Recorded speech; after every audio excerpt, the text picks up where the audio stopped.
Ang posisyon po na nilagay ng manufacturer ng Honda ay nakaharap sa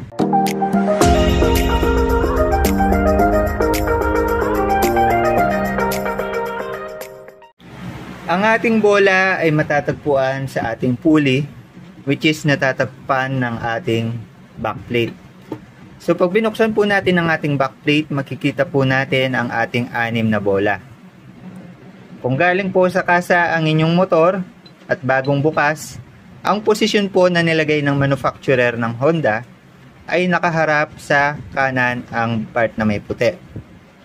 Iisang direksyon po lamang lahat ng bola. Wala pong magkasalungat, wala pong papunta sa kaliwa. Iisang direksyon. At ang direksyon kung saan nakatutok yung kulay puti ay clockwise. Ikot ng orasan. So lahat po sila nasa kanan yung puti.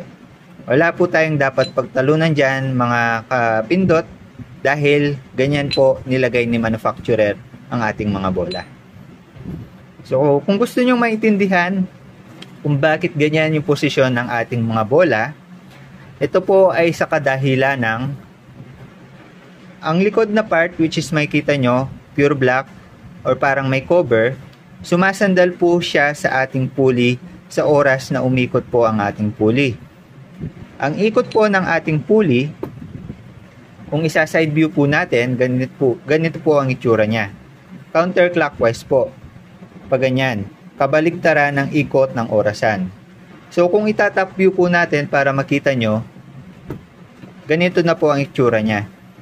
Though counterclockwise po yung pinakita nyo natin kanina, dahil binaligtad po natin ang ating pulley, clockwise na po yung magiging dating sa top view.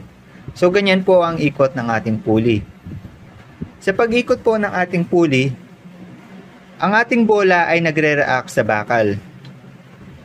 Ang pagre-react ng ating bola sa bakal ay sumasandal siya dito sa part ng likod. Sa part ng may naka-cover. So kung ito ang ikot ng pulley, sasabay ang bola at sasandal siya sa likod ng bakal ng pulley. So ito yung part ng bakal kung saan sumasandal ang bawat isa. Sa part na to, dito siya sumasandal. Sa part na to, dito siya sumasandal. So yun yung dahilan kung bakit merong part na puti at may part na naka-cover. Ganyan ang ikot.